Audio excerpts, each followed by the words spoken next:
Hello students, कैसे हैं आप सब। आशा करती हूँ आप अच्छे होंगे और अच्छे से अपनी पढ़ाई कर रहे होंगे। मैं मोनिका रावत आपका स्वागत करती हूँ आईसीटी वर्चुअल क्लासरूम देहरादून में। आज हम क्लास 8 का सब्जेक्ट साइंस का चैप्टर साउंड स्टार्ट करने जा रहे हैं। तो हम नया चैप्टर स्टार्ट करते हैं। सबसे पहले हम ये समझेंगे कि साउंड होता क्या है और हम इसको अपने डे टू डे लाइफ से रिलेट करते हुए चलेंगे, फिर उसके कॉन्सेप्ट्स के बारे में समझेंगे। तो सबसे पहले हम ये समझते हैं कि साउंड होता क्या है। आप अपनी क्लास पर बैठे हैं और जैसे कि अभी आपकी साइंस की क्लास चल रही है, ऐसे ही आप सोचिए कि आपकी क्लास चल रही है। आपको कैसे पता चलता है कि आपकी क्लास ओवर हो गई है, यानी समाप्त हो गई है या खत्म हो गई है। आपको ये इस तरीके से पता चलता है कि आपके स्कूल की बेल या घंटी जो है वो बजती है। बेसिकली घंटी कैसे बजती है? घंटी जो आपकी एक उसमें एक हैमर होता है जिससे आप उसे स्ट्राइक करते हो, यानी उस पर मारते हो तो साउंड निकलती है। जो वो साउंड निकलती है उससे आपको पता चलता है कि जो आपकी क्लास है वो ओवर हो गई है। इसी तरीके से जब आपके घर में कोई आता है और आप एक कमरे में बंद हो या आप अपने अपने घर का दरवाजा जो है वो लॉक कर रखा है, तो आपको कैसे पता चलता है कि कोई आपके घर के बाहर आया है? वो इंसान जो कि आपके घर के बाहर खड़ा है वो आपके दरवाजे पे क्या करता है? खटखटाता है। खटखटा के क्या होता है? हमें ध्वनि सुनाई देती है, यानी साउंड सुनाई देती। तो उससे हमें ये पता चलता है कि हमारे घर में कोई आना चाहता है। इसी तरीके से जब आप कहीं बैठे हो, जैसे कि आप छत में बैठे हो, कोई ऊपर आ रहा है, तो आपको कैसे पता चलता है कि कोई सीढ़ियों से ऊपर आ रहा है? आप उसके पैरों की आवाज, जो फुट स्टेप्स होते हैं, उनको सुनते हो, तो आपको पता चलता है कि कोई ऊपर आ रहा है। तो आपने कुछ एग्जाम्पल्स लेके ये समझा कि हमारी डेली लाइफ में या हमारी रोजमर्रा की जिंदगी में जो साउंड होता है, यानी ध्वनि होती है, उसका बहुत बड़ा बड़ा महत्व है। यहाँ तक कि मैं आपको एक कॉन्सेप्ट बता रही हूँ, यानी मैं आपको साउंड के बारे में बता रही हूँ। तो जब मैं आपको बता कैसे रही हूँ? क्योंकि मैं ध्वनि निकाल रही हूँ, यानी मैं साउंड निकाल रही हूँ, कुछ बोल रही हूँ, जिस वजह से आपको मैं जो आपको बताना चाहती हूँ वो आपको समझ में आ। तो इससे हम ये समझते हैं कि जो हमारी साउंड होती है, यानी जो हमारी ध्वनि होती है, वो हमारे जिंदगी में बहुत इम्पोर्टेंट होती है, बहुत जरूरी होती है। तो हम सबसे पहले इसके बेसिक कॉन्सेप्ट के बारे में समझेंगे। जैसे कि हमने अभी समझा कि जो साउंड होती है वो बहुत ही इम्पोर्टेंट रोल प्ले करती है, बहुत ही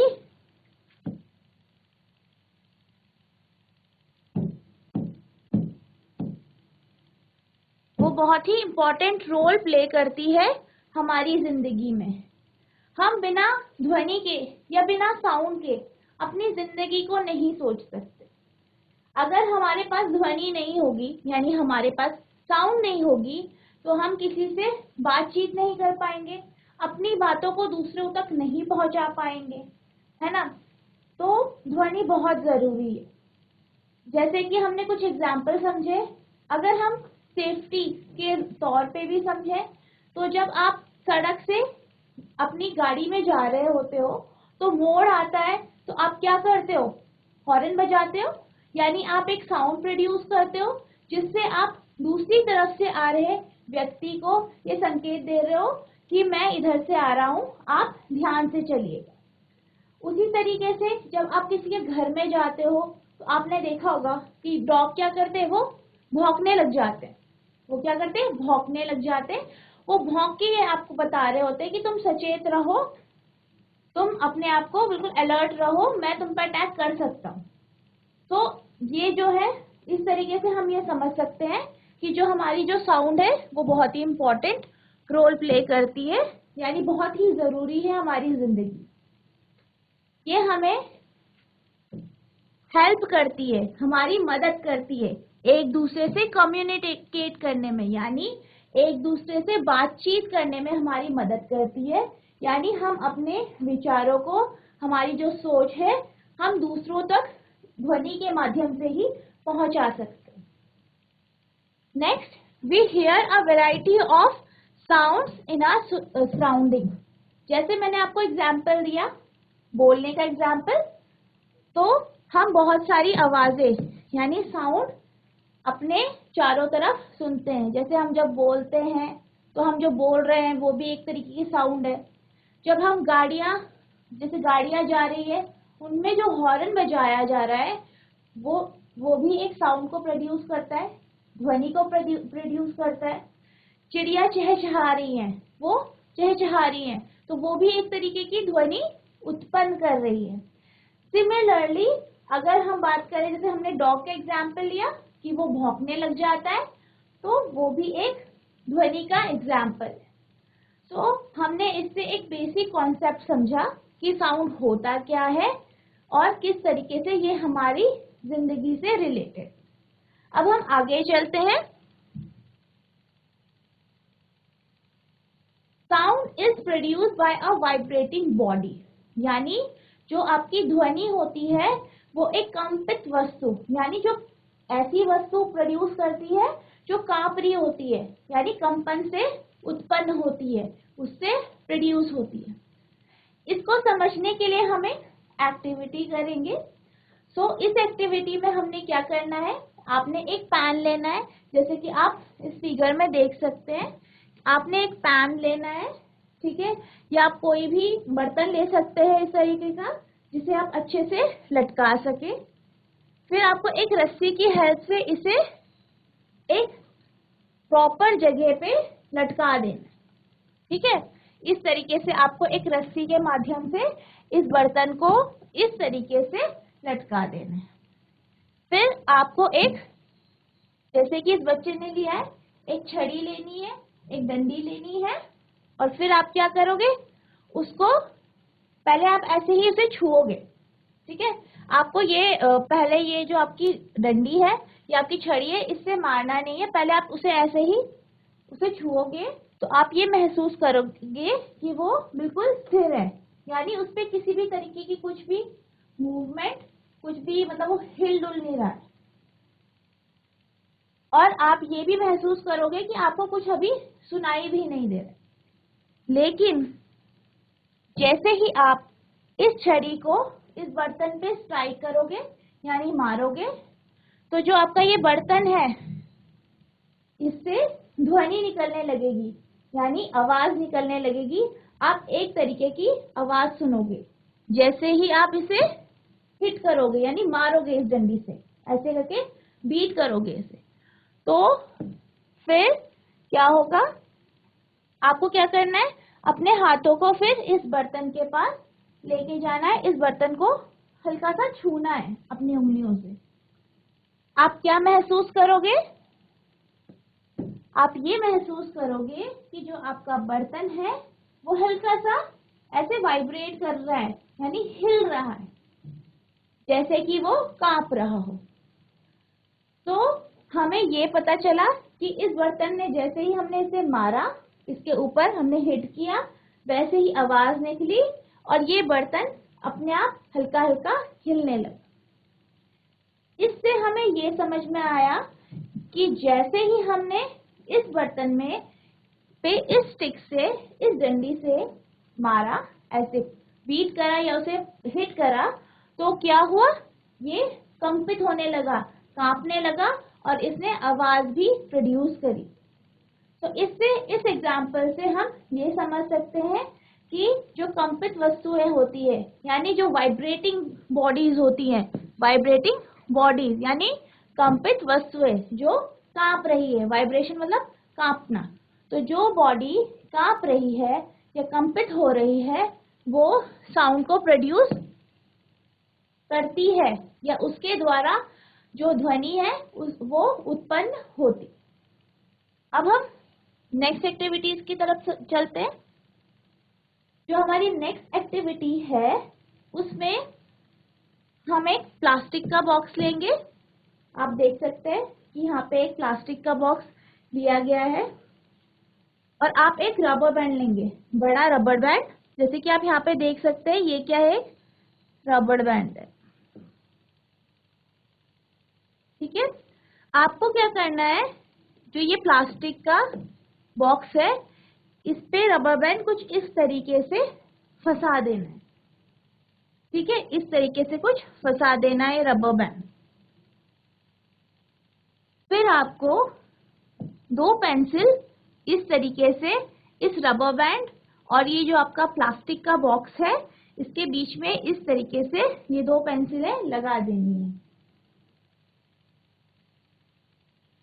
अब जब आपका ये पूरा का पूरा इस तरीके से ये ऑब्जेक्ट बन गया है, अब आप क्या करेंगे, आप जो इसकी रबर बैंड है, जो ये क्या है, रबर बैंड है, इसको प्लग करेंगे, यानी इसको खींचेंगे। ठीक है बच्चों, आपको क्या करना है, इस रबर बैंड को खींचना है। जैसे ही आप इस रबर बैंड को खींचेंगे आपको एक आवाज सुनाई देगी और जो आपका रबर बैंड है ये वाइब्रेट करने लग जाएगा कुछ इस तरीके से, यानी आगे पीछे एकदम आगे पीछे ऐसे ऐसे करके मूव करेगा।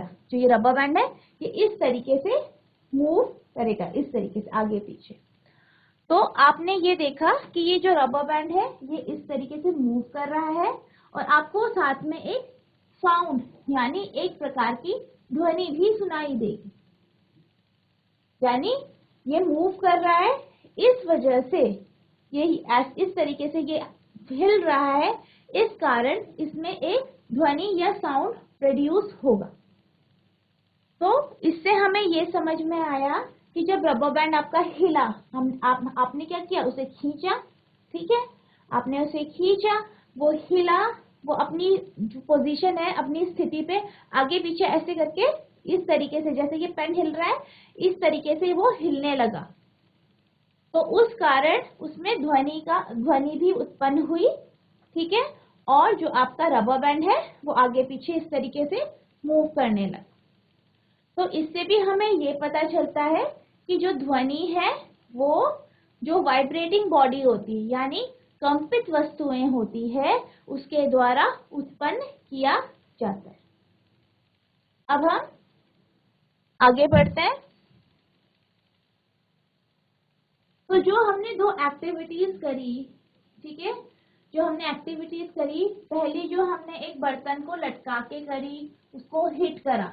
दूसरा हमने एक प्लास्टिक बॉक्स और रबर बैंड के साथ उसके साथ एक एक्टिविटी करी जिससे हमने ये रियलाइज किया या ये समझा कि जब भी बॉडी, कोई भी बॉडी हिलती है या मूव करती है या कांपती है वो उसके साथ ध्वनि का उत्पन्न भी कर रही है, यानी ध्वनि भी उत्पन्न कर रही है, यानी ये दोनों साथ में चल रहे।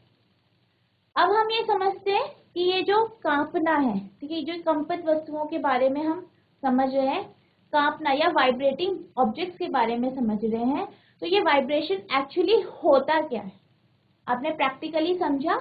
अब हम उसे डेफिनेशन के थ्रू समझते हैं कि आपका वाइब्रेशन होता क्या है।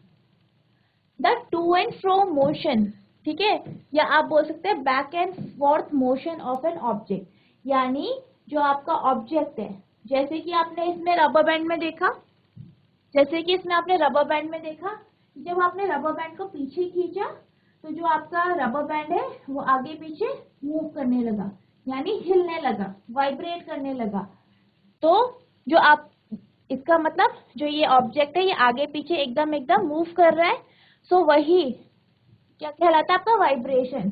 यानी किसी भी ऑब्जेक्ट का, किसी भी वस्तु का आगे पीछे टू एंड फ्रो मोशन, यानी आगे पीछे बैक एंड फोर्थ, जो आपका होता है ना, जो आपका टू एंड फ्रो मोशन है यानी आगे और पीछे या पीछे और आगे जो आपकी ऑब्जेक्ट मूव कर रही है उसको हम वाइब्रेशन बोलते हैं।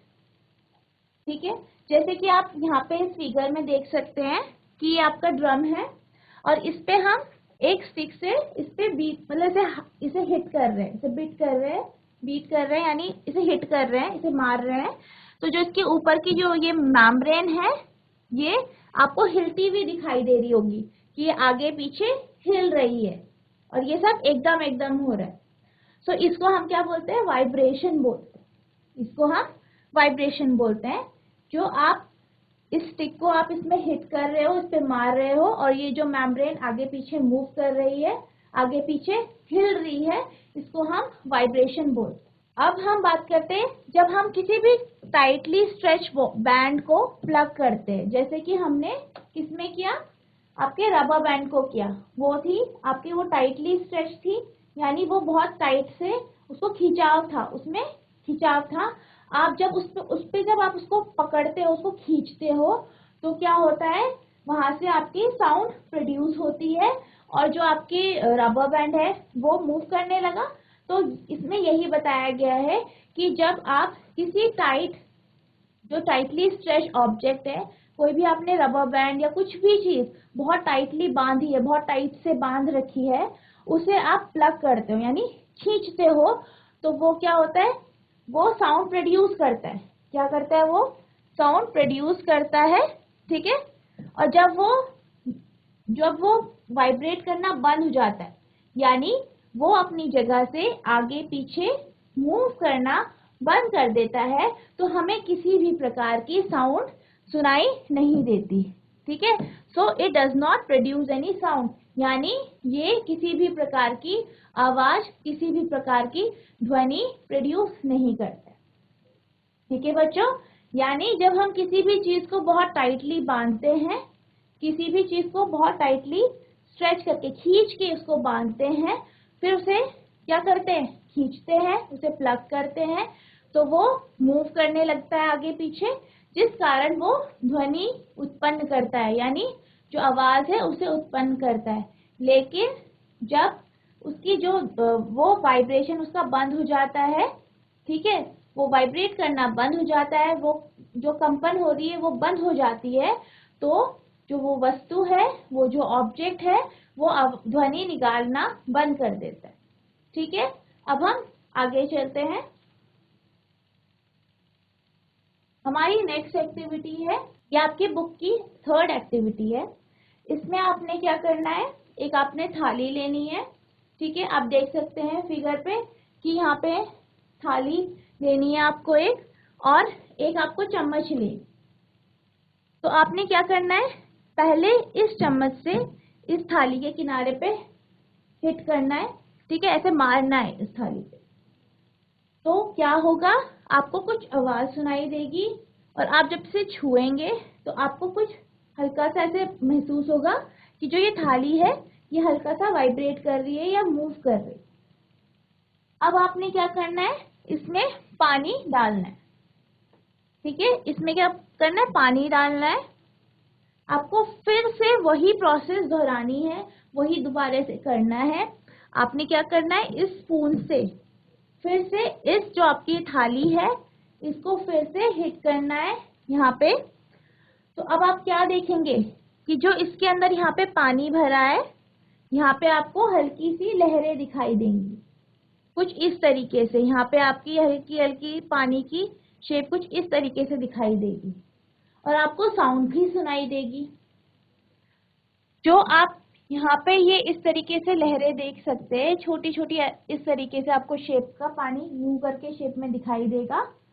इससे हमें ये पता चलता है कि जो आपकी थाली है, जब आपने उसे हिट किया, उस पर स्ट्राइक किया, उस पर आपने साइड में मारा, तो क्या हुआ?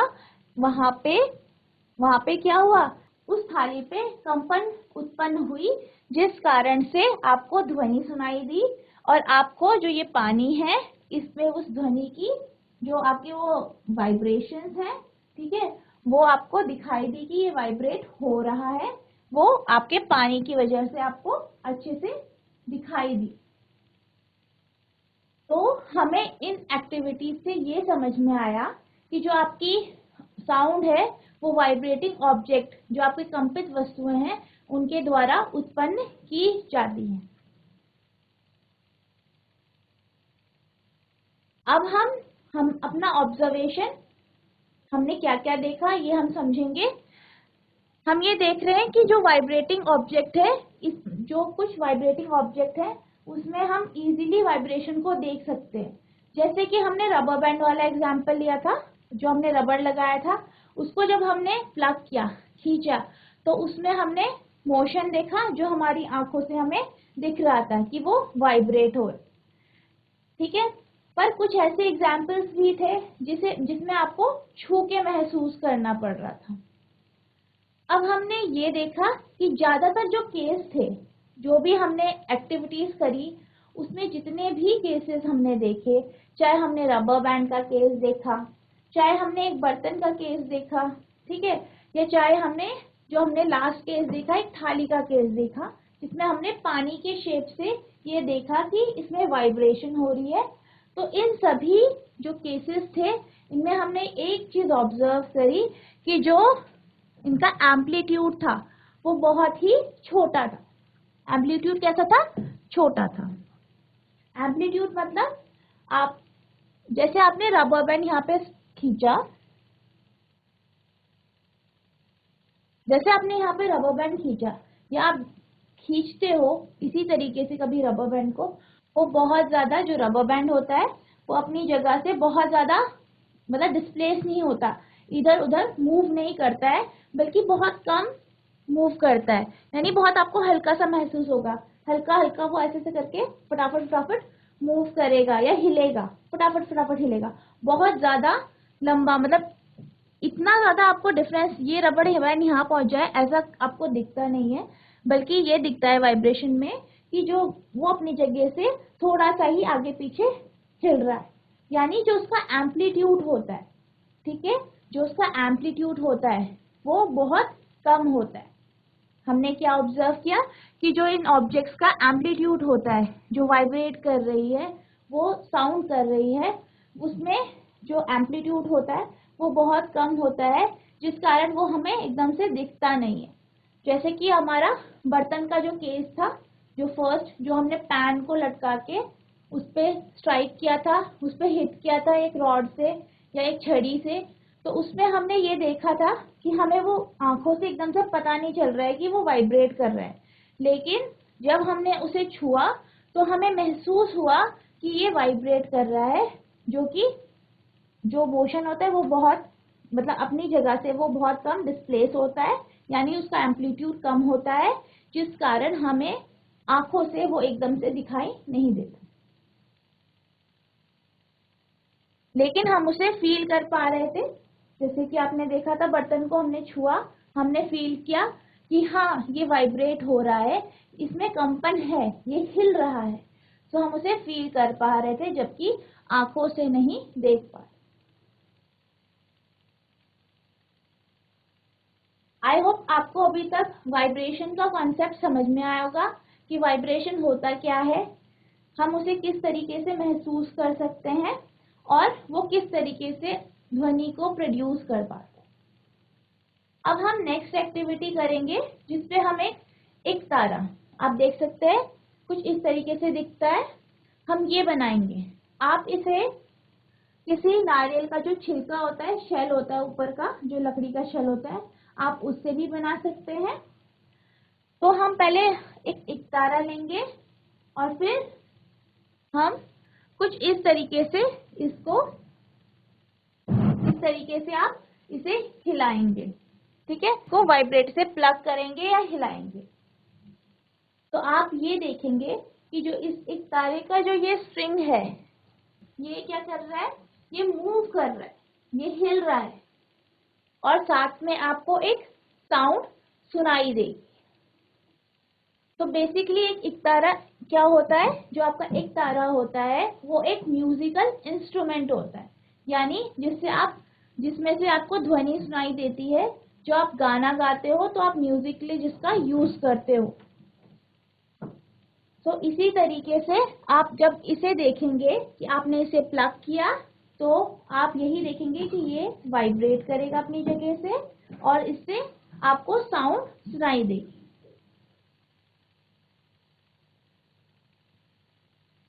अब हम कुछ म्यूजिकल इंस्ट्रूमेंट्स के बारे में समझेंगे, और उसमें कौन सा ऐसा पार्ट है जिससे हमें साउंड सुनाई देता है। पहला एग्जाम्पल आपका वीणा का है। वीणा आपने देखा होगा, जब आप माँ सरस्वती की फोटो देखते हैं, उनका क्या होता है, यंत्र होता है, उनका एक इंस्ट्रूमेंट, म्यूजिकल इंस्ट्रूमेंट होता है वीणा। जो आपका वीणा होता है उसपे क्या होते हैं, स्ट्रिंग्स होते हैं। उसमें क्या होते हैं, स्ट्रिंग्स होते हैं, यानी आपकी धागे के जैसे स्ट्रिंग्स रहते हैं, लंबे लंबे। जैसे कि आप एकतारा में आपने देखा, ये क्या है, एक स्ट्रिंग है। ये क्या है, स्ट्रिंग है, जिसको आप खींच के साउंड प्रोड्यूस करते हो, या जिससे वाइब्रेशन प्रोड्यूस होती है, इस वजह से साउंड प्रोड्यूस होती है। तो जो आपका वीणा होता है उसमें भी क्या होता है, स्ट्रिंग होती है, ठीक है। सो आप जब उस स्ट्रिंग को खींचते हो, उसको स्ट्रेच करते हो, खींचते हो, तो वो क्या प्रोड्यूस करती है, साउंड। तो आपका जो वीणा होता है वो, उसमें जो स्ट्रिंग होती है उससे आप साउंड को प्रोड्यूस करते हो। नेक्स्ट आपका है तबला। आपने तबला देखा होगा। तबला,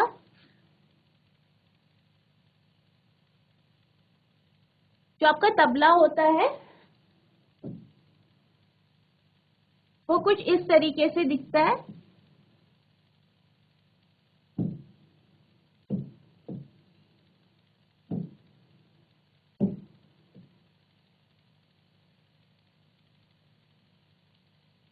ठीक है, कुछ इस शेप का होता है। यहाँ से वो लकड़ी का बना होता है और ऊपर उसके एक मेम्ब्रेन होती है। जैसे कि आपने इसमें देखा, जैसे इसमें यहाँ पे क्या है, एक मेम्ब्रेन है जिसको हम हिट कर रहे हैं, जिसपे हम मार रहे हैं, और ये मूव कर रहा है और साउंड प्रोड्यूस कर रहा है। इसी तरीके से जो आपका तबला होता है उसके ऊपर भी ऐसे ही मेम्ब्रेन होती है, और इसको हिट किया जाता है, यानी इसके ऊपर हम हाथ से मारते हैं, स्ट्राइक करते हैं, मारते हैं, जिससे जो ये इसकी ऊपर की जो मेम्ब्रेन होती है, ठीक है, इसे मेम्ब्रेन बोलते हैं। तो ये क्या होता है, ये हिलता है, इसमें वाइब्रेशन होते हैं, जिस कारण इसमें साउंड प्रोड्यूस होता है। आई होप आपको इतना समझ में आया होगा। हम नेक्स्ट इसमें ले सकते हैं ढोलक का एग्जाम्पल। हम नेक्स्ट इसमें ढोलक का एग्जाम्पल ले सकते हैं। तो जो आपका ढोलक होता है उसमें भी एक स्ट्रेच मेम्ब्रेन होती है, यानी इसी तरीके से एक मेम्ब्रेन होती है, कुछ इस तरीके से होता है, और इसके दोनों साइड क्या होती है, मेम्ब्रेन होती है। इस ढोलक के दोनों साइड क्या होती है, मेम्ब्रेन होती है, जिसको बजाया जाता है हाथों से, ठीक है। तो ये जो आपका ढोलक होता है इसमें क्या होती है, इसमें भी आपकी, इसमें भी आपकी स्ट्रेच्ड मेम्ब्रेन होती है,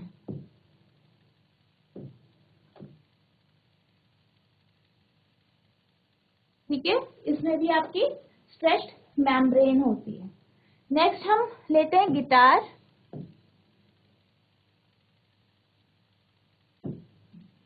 हम क्या लेते हैं, गिटार। जो आपका गिटार होता है उसमें भी क्या होती है, स्ट्रिंग्स होती है, जिसको आप खींच के, जैसे कि आप वीणा में स्ट्रिंग्स जो होती है उसको खींचते हैं, वैसे ही उसको खींच के, उसको वाइब्रेट करके आप साउंड को प्रोड्यूस करते हैं। तो गिटार में आपका आता है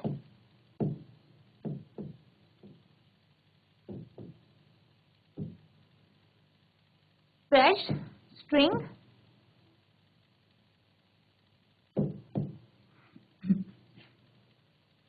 तो आपका गिटार, इसमें क्या होता है, स्ट्रेच स्ट्रिंग। नेक्स्ट वायलिन, ठीक है, वायलिन होता है। सो वायलिन भी एक तरीके का म्यूजिकल इंस्ट्रूमेंट होता है, जिसमें आपके पास स्ट्रिंग्स होती हैं, बहुत सारी स्ट्रिंग्स होती हैं, और इसको भी स्ट्रिंग्स को स्ट्रेच करके इसको बजाया जाता है।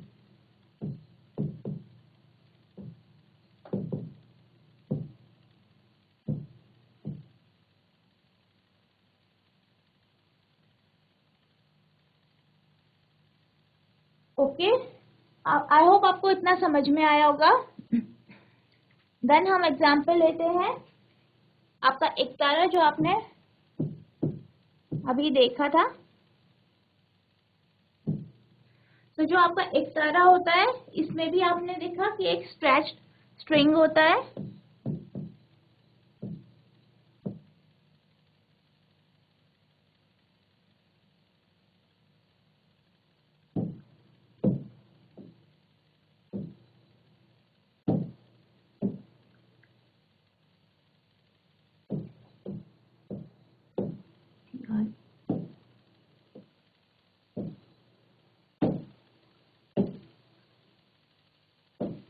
स्ट्रेच स्ट्रिंग होती है जो आपने पीछे एक एक्टिविटी करी जिसमें हमने एक तारा बनाया। नेक्स्ट हम लेते हैं ड्रम।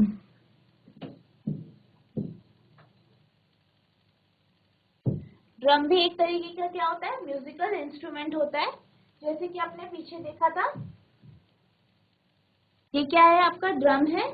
सो इस पे क्या है, एक मेम्ब्रेन लगी हुई है जिसपे हम लकड़ी से क्या कर रहे हैं, जिसपे हम मार रहे हैं, हिट कर रहे हैं, और ये मेम्ब्रेन मूव कर रही है, वाइब्रेट कर रही है और साउंड प्रोड्यूस कर रही है। तो हमारा नेक्स्ट क्या है, ड्रम, जिसमें हमारे पास क्या है, स्ट्रेच्ड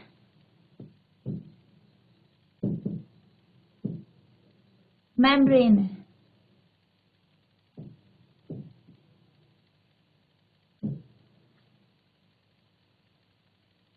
आई होप आपको इतना समझ में आया और आपने ये एक्टिविटी कंप्लीट करी होगी। आप इसे नोट डाउन कर सकते हैं। आई होप आपने ये नोट डाउन कर दिया होगा। हम आगे मूव करते हैं।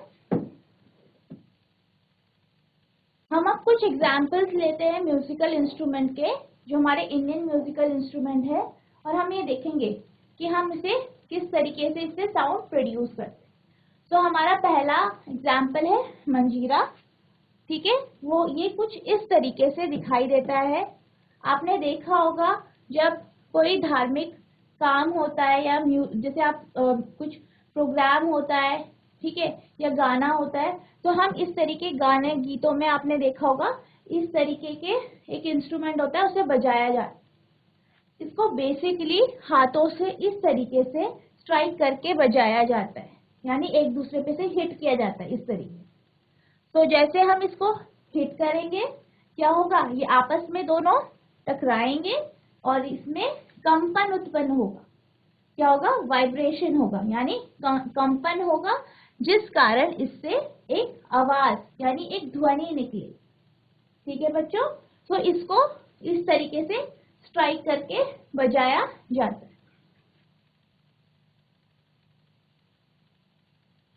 ऐसे ही आपका ये है, जिसे आप देख सकते हैं, ये क्या है, एक घड़ा है। ठीक है, घड़ा है, इसको भी यहाँ आप देख सकते हैं कि ये लेडी किस तरीके से हाथ से इसको बजा रही है, यानी इसके ऊपर हाथ से पीट के इस तरीके से मार के आवाज निकलती है, जिससे वाइब्रेशन होता है और फिर आवाज निकलती है। तो इससे ये भी एक तरीके का क्या है, म्यूजिकल इंस्ट्रूमेंट है। तो इसको भी हिट करके बजाया जाता है। नेक्स्ट आपका करताल होता है। ठीक है बच्चों, ये कुछ इस तरीके का दिखता है। ये भी एक इंडियन म्यूजिकल इंस्ट्रूमेंट है और इसको हाथ से हिला के और आपस में टकरा के बजाया जाता है। जब हम इसे स्ट्राइक करते हैं आपस में तो ये हिलते हैं, जिससे वाइब्रेशन प्रोड्यूस होता है और हमें साउंड मिलती है। आई होप आपको ये वाइब्रेशन का कॉन्सेप्ट समझ में आया होगा और जितना मैंने आपको समझाया वो आपने समझा और नोट डाउन किया होगा। अब हम मिलेंगे अगली क्लास में, नेक्स्ट सेशन में, और समझेंगे आगे के और इंटरेस्टिंग कॉन्सेप्ट्स। तो आप पढ़ते रहें। Thank you and have a nice day.